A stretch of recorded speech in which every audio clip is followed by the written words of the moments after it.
भोलेनाथ को समर्पित सावन मास भगवान शिव के भक्तों के लिए अत्यंत लाभदायक होता है। सावन मास में भगवान शिव की पूजा विधि विधान के साथ की जाती है। इसी के साथ सावन सोमवार व्रत का बेहद विशेष महत्व होता है। मान्यता है कि जो व्यक्ति सावन के प्रत्येक सोमवार व्रत रख भगवान शिव की पूजा अर्चना करता है उसे 16 सोमवार व्रत के बराबर पुण्य की प्राप्ति होती है। साथ ही जो व्यक्ति सावन सोमवार व्रत करता है उसके लिए इस व्रत कथा का पाठ करना जरूरी माना गया है। तो आइए जानते हैं सावन सोमवार व्रत की पौराणिक कथा। पौराणिक कथा के अनुसार अमरपुर नगर में एक अमीर व्यापारी रहता था।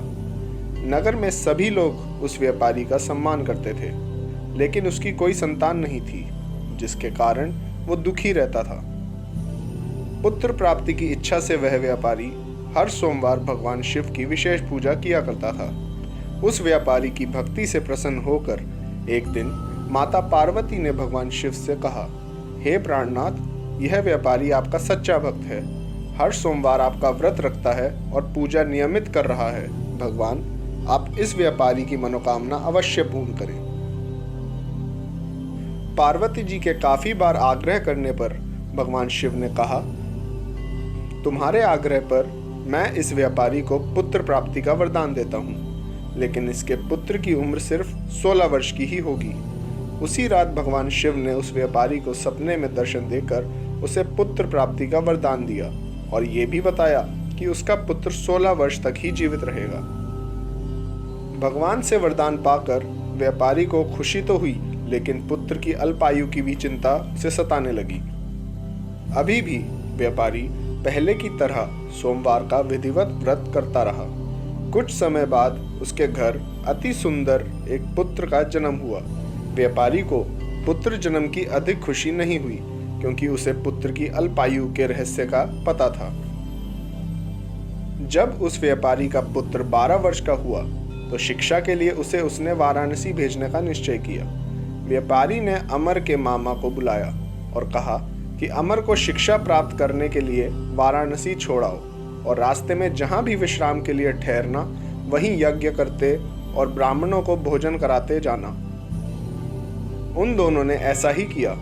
लंबी यात्रा के बाद मामा भांजे एक ऐसे नगर में पहुंचे जहां राजा की कन्या के विवाह की खुशी में पूरे नगर को सजाया गया था। उस कन्या का विवाह जिससे होने जा रहा था वो लड़का एक आंख से काना था। निश्चित समय पर बारात आ गई, लेकिन वर का पिता अपने बेटे के काने होने के कारण बहुत चिंतित था।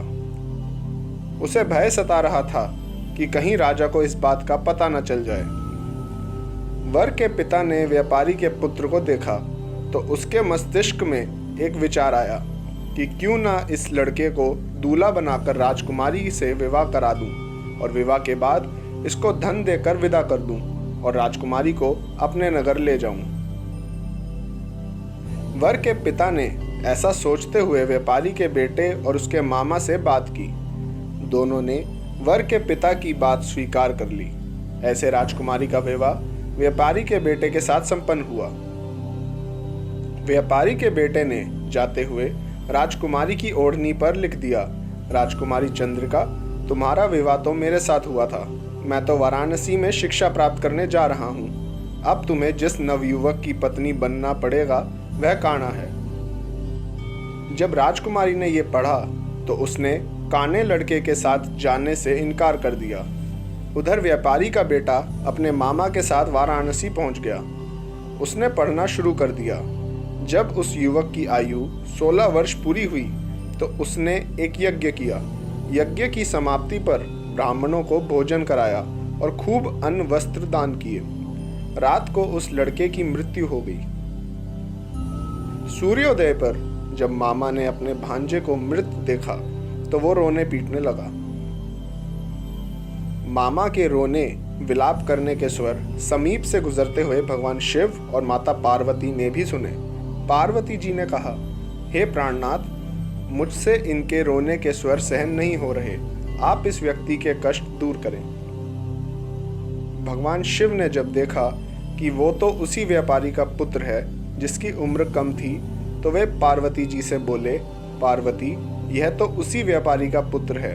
मैंने इसे 16 वर्ष की आयु का वरदान दिया था। इसकी आयु तो पूरी हो गई। पार्वती जी ने फिर भगवान शिव से निवेदन किया, हे प्राणनाथ, आप इस लड़के को जीवित करें, नहीं तो इसके माता पिता भी पुत्र की मृत्यु का समाचार सुनकर अपने प्राणों का त्याग कर देंगे। इस लड़के का पिता आपका परम भक्त है, वर्षों से सोमवार का व्रत कर रहा है। पार्वती जी के आग्रह करने पर भगवान शिव ने उस लड़के को जीवित कर दिया। शिक्षा समाप्त करके जब वह लड़का अपने मामा के साथ अपने नगर लौट रहा था, तो दोनों चलते हुए उसी नगर में पहुंचे जहां उसका विवाह राजकुमारी के साथ हुआ था। उस नगर में भी उसने यज्ञ का आयोजन किया। उस नगर के राजा ने तुरंत उसे पहचान लिया। यज्ञ समाप्त होने पर राजा व्यापारी के बेटे और उसके मामा को महल में ले आए और उन्हें बहुत सा धन वस्त्र देकर राजकुमारी के साथ विदा किया। लड़के के मामा ने नगर में पहुंचते ही एक दूत को घर भेजकर अपने आगमन की सूचना भेजी। बेटे के जीवित वापस लौटने की सूचना से व्यापारी बहुत प्रसन्न हुआ। व्यापारी और उसकी पत्नी ने स्वयं को एक कमरे में बंद कर रखा था। भूखे प्यासे रहकर वो दोनों अपने बेटे की प्रतीक्षा कर रहे थे। उन्होंने प्रतिज्ञा कर रखी थी कि यदि उन्हें अपने बेटे की मृत्यु का समाचार मिला तो दोनों अपने प्राण त्याग कर देंगे। व्यापारी अपनी पत्नी के साथ नगर के द्वार पर पहुंचा। अपने बेटे के जीवित होने और उसके विवाह का समाचार सुनकर उसकी खुशी का ठिकाना न रहा। उसी रात भगवान शिव ने व्यापारी के सपने में आकर कहा, हे श्रेष्ठी, मैंने तेरे सोमवार व्रत करने और व्रत कथा सुनने से प्रसन्न होकर तेरे पुत्र को लंबी आयु प्रदान की है। ऐसा सुनकर व्यापारी काफी प्रसन्न हुआ। आप हमारे संत वाणी चैनल को सब्सक्राइब करें, वीडियो को लाइक करें, शेयर करें और हाँ, बेल आइकन पर क्लिक करना बिल्कुल ना भूलें ताकि हमारी किसी भी वीडियो की सूचना सबसे पहले आपको मिले।